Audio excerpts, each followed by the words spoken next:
এজন্য হাজী সাহেব, আপনার কাছে টাকা পয়সা আছে, ব্যবসা বাণিজ্য, ক্ষেত খামার, ঘর বাড়ি, আপনি মরে গেলে এগুলা থাকবে, আপনি থাকলে এগুলা থাকবে, কিন্তু হজ আপনার উপর ফরজ।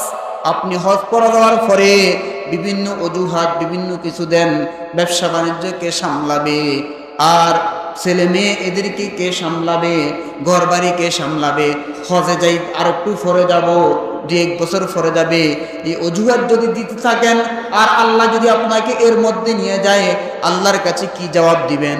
এই জন্য হজ যার উপর ফরজ, এই ব্যক্তিরা তাড়াতাড়ি হজ করে নিতে হবে। এবং হজ কার উপর ফরজ? একজন ইমানদার হজ করতে যে পরিমাণ টাকা লাগে, এই টাকাগুলা কি পরিমাণ টাকা লাগবে একটা হিসাব করবেন। আর হজের সময় 1 মাস, 2 মাস, 3 মাস যেই কদিন সেখানে থাকবে, এই কদিন তার ফ্যামিলিটা চালাইতে কয় টাকা লাগে, টোটালটি তার অর্থনীতিটাকে হিসাব করবে। হিসাব করার পরে এই পরিমাণ টাকা যদি তার কাছে থাকে, এই ব্যক্তিটার উপর হজ ফরজ। সহজ বুঝছেননি? সহজভাবে হজ করার জন্য যে পরিমাণ টাকা লাগবে, আর হজে যখন আপনি থাকবেন, থাকার সময় আপনার ফ্যামিলি চলার জন্য যেই পরিমাণ অর্থ লাগবে, এতটুকু পরিমাণ অর্থ যদি আপনার কাছে থাকে, আপনার উপর হজ ফরজ। এই জন্য দুনিয়ার ইমানদার মুসলমান অনেকের কাছে হজ ফরজ, কিন্তু হজের বিভিন্ন দোহাই দিয়া আমরা হজ থেকে দূরে থাকি। হজ তো একটা আল্লাহর প্রেম, হজ তো একটা আল্লাহর ভালোবাসা, কিন্তু আমার উপর ফরজ হয়েছে তাড়াতাড়ি দৌড়াইয়া আল্লাহর ঘরে চলে যাব, এটা না করি, বিভিন্ন অজুহাত দেখাই।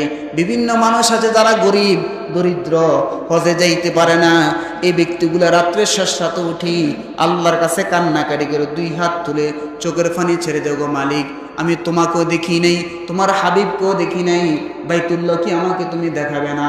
আমার মন চায় একটু বাইতুল্লাহতে গিয়ে যাই, সেখানে গিয়ে বলে আসসালাতু ওয়াসসালামু আলাইকা ইয়া রাসূলুল্লাহ, আসসালাতু ওয়াসসালামু আলাইকা ইয়া হাবিবাল্লাহ। আল্লাহ, আমার মন চায় একটু বলতে, কিন্তু আমার কাছে টাকাও নেই, পয়সা নেই।